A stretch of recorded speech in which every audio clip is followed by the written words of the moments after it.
Hi everyone, my name is Dr. Jacob Kashiwagi, and welcome back to my read-along for In Search of Truth. We are finally out of the introduction and going into key number 1, knowing that you don't know. So we'll start on the first paragraph on page 13. Many of the principles in this book directly oppose what society considers to be common knowledge. It's important to recognize that most ideas in society are widely accepted because of bias and not reason. Now I'm going to stop here. Your first key to finding the truth is looking at what the majority of society believes.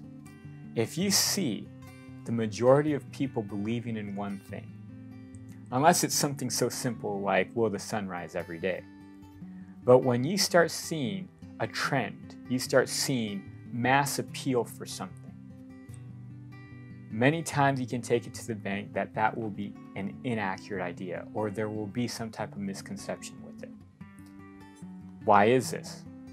Because when you look at it, in order to understand the truth, in order to be able to know and see reality accurately, it takes someone who's willing to constantly change, to give up their incorrect beliefs. Does the majority of society do this? And the answer is no. Not very many people want to change their views. Not many people want to learn and to actually do things differently. Change is one of the most difficult things for people, so you know the majority of people are not doing it. The second thing is, does the majority of society research and really get educated on a variety of different subjects? This takes effort, it takes work. And the majority of society definitely does not do that. Hence, when you start seeing a very mass trend, something that a lot of people are buying into and a lot of people are getting on board for, you immediately know, yes, there's something inaccurate about what's going on. Now, moving forward. Society values position and authority above all else. Therefore, if a supposed expert, scientist, historian, professor, maybe influencer now, makes a claim, people are more likely to assume it's true. As a research professor at a public university, I have witnessed this firsthand. Academic journals tend to publish research that promote their image or authority instead of proliferating controversial but logical works.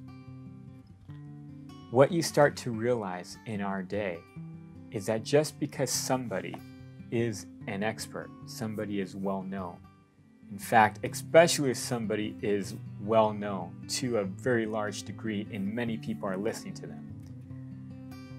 Unlike maybe in the past where they're well known because they have a lot of information and understanding. A lot of times today, now they're well known because they're entertaining or because their view is one that bodes well with many who don't really understand what's going on. Hence, nowadays, just because someone calls themselves an expert, just because someone has a degree, just because somebody has their license in something, doesn't necessarily mean they actually understand. So, now we're going to teach you another hint on how to identify when somebody really knows. Very simple. We go back to a water bottle example. Now this water bottle example, I think there's a shadow on that side. This water bottle example is very simple. When you have a lot of information, like many people do on this, because if I release it, which way is it going to go? It's going to go down. Hence, when you understand a lot, you can do a couple things, like in this situation where you understand the gravity to a very large degree. Hence, you can actually see into the future. So when you understand a lot, you can see into the future. You know if I release this, it's going to fall. If I did this test 100 times and I release this 100 times, which way would it fall every single time? It would fall down. You can predict what would happen even before I do it. So the first thing is an expert, they can see into the future. They can see exactly what's going to happen. The second thing they can do is they can tell the difference between the initial conditions and the final conditions. You know, initial conditions, it will be right here. Final conditions, if I drop it, it will be on the floor. It will drop. You know exactly what the difference is in location, exactly the difference between what it's like now and what it's going to be. The third thing an expert can do when they really understand and they know is they can make it simple for other people. Meaning, a true expert who understands what's going on, they will never expect you to trust them. Why? Because trust, do you need trust when I simplify this for you or when you see something very simple? No, you don't need to trust me that this is going to fall. You know that for yourself. You only need to trust someone if it's too complicated for you to see it. Hence, if someone's an expert, they're not expecting you to trust them because they expect that they can simplify the situation so you know exactly what's going on. So, an expert can do three things if they really have a lot of information on something. 1, they can see into the future. 2, they can tell the difference. And 3, they can simplify it. They can make it simple so you understand exactly what's going on.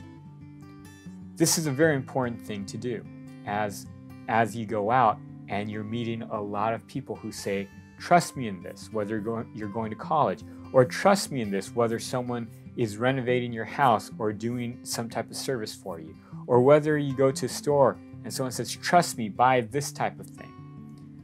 It's really important nowadays that we know who actually understands. So your goal this week, or I challenge you this week, that if you're dealing with some expert, someone who's supposed to know what they're talking about, see if they can do these three things. Can they tell you what's going to happen in the future? Can they tell you the difference between what it is now and what it's going to be in the future? And can they make it simple for you so you don't have to trust them, but you can actually see it for yourself? Thank you so much. Good luck in your quest for learning to identify experts more, and we will see you next week.